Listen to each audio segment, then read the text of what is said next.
Hello everybody, welcome to the YouTube channel. This is your boy Lucas, aka 3 Point Spanish King, and today I'm going to continue carrying on with the West Indies and Australia tour. As you know, I covered the 5 T20s between West Indies and Australia, and I'm going to do the same thing for the ODIs. This series, a 3 ODI series.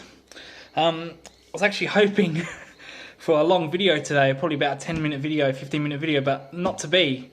Unfortunately, one team did not come to the party in their batting innings. So we're going to get into that. We're going to get into the man of the match, the wicket takers and the run scorers. So we'll get into it straight away. Australia batted first. Hang on, just let me bring up my thing here. I do apologise. Lot to write down. So Australia batted first. Josh Phillip made his debut along with Wes Agar. And Ben McDermott also made his debut. In fact, Josh Phillip and Ben McDermott were actually the opening pairs in this game, and they actually did very well. They put on a 51 partnership. Josh Phillip made 39. Ben McDermott made 28. They put on a very good partnership. Very experimental opening lineup. No, Aaron Finch is injured. May miss the series, may not. We'll wait and see. So McDermott and Phillip played really good, especially Josh Phillip, very impressive. 2 sixes, 4 boundaries. But Joseph got the breakthrough. Mitchell Marsh came out.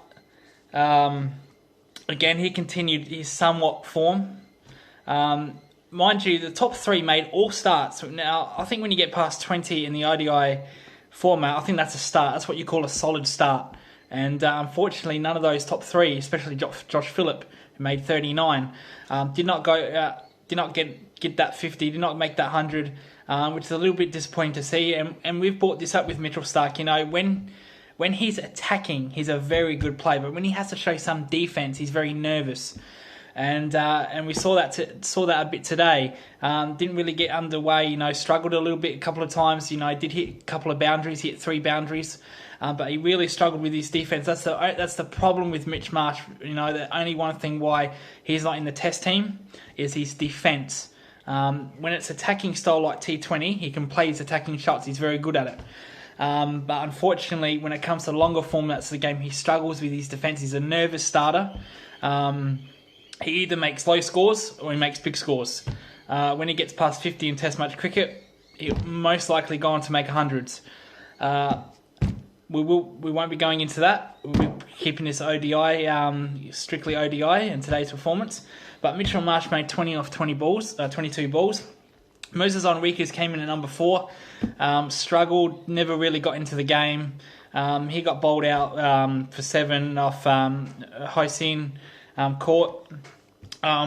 So Australia, they were kind of struggling at 3 for 99.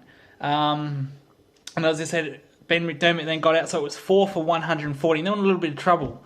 And West Indies were clearly on top. Having said that, Alex Carey, first time he's captaining this team, and Ashton Turner made a great partnership. Alex Carey made 67 runs. He hit 5 boundaries, 2 sixes, boundaries being 4s.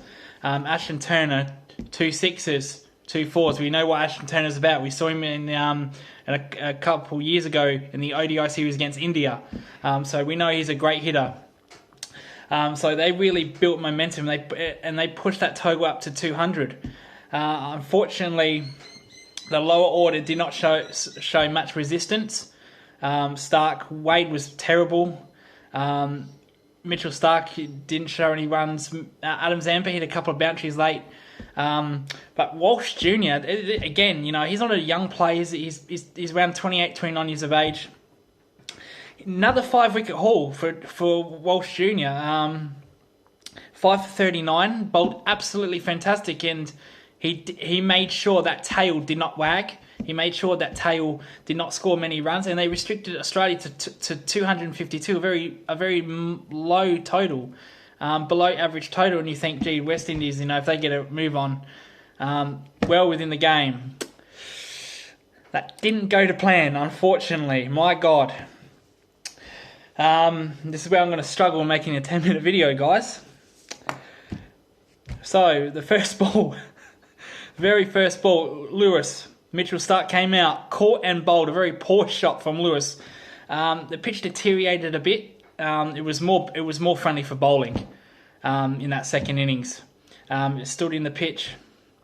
And Josh Hazlewood and Mitchell Starc were absolutely all over them. Most to do with the pitch, you know. Mitchell Starc had a caught and bowled. Josh Hazlewood had a caught and bowled. That's very rare to get two caught and bowls in an ODI match in the same innings too. That's very rare. So the ball did hold up in the pitch a bit. It did deteriorate. But Mitchell Starc absolutely back to his best. Swinging the ball, he was absolutely outstanding. He just completely ripped open that top and middle order. So we got some stats here. 0 for 1, then they lost 4 for 2, 3 for 18, 4 for 19, 5 for 23, 6 for 27. Only saving grace in that innings was Kieran Polland. He played extremely well, 5 boundaries, 6 threes. You know, Adam Zampa came into the game, and Kieran Pollard went after him, played very, very fantastically. Only saving grace. Hayden Walsh Jr. and Joseph, they did show some resistance. But apart from that, this was a very dreadful West Indies batting performance. Very disappointing. This is not the first time this has happened. They got rolled in Bangladesh recently, I think early this year, or it could have been last year. In fact, it was early this year when they played ODIs. They got rolled 3-0 by Bangladesh. This was a different team, but same result. Their batting is a huge problem. Without Pollard's 50, this could have been very ugly. You know, they could have looked at being bowled out for less than 50. It was just not good enough. But Mitchell Starc, you know, I've been bashing Mitchell Starc a lot. Absolutely back to his brilliant best. You know, take out the caught and bowls and the short pitch bowling. When he swings that ball, when he swings the in-swinger and the out-swinger, that's when you know he's back to his best. He picked up 5 for 48. He was absolutely, sorry about that, he was absolutely incredible. And, you know, he got man of the match. Walsh Jr. could have arguably got man of the match. He did make some runs, and he picked up a 5 for 39. He picked up figures better than Mitchell Starc. But you can't give a team a man of the match when they get bowled out for 123. That's just never going to happen. So Hayden Walsh Jr. 20 runs and 5 for 39. If West Indies would have done well or lost by only 20 or 30, he probably would have picked up man of the match. But yeah, so very disappointing from West Indies. I managed to get 8 minutes out of this video. That's probably the best I can without repeating myself or going on about it. Hopefully we get a better game in Game 2.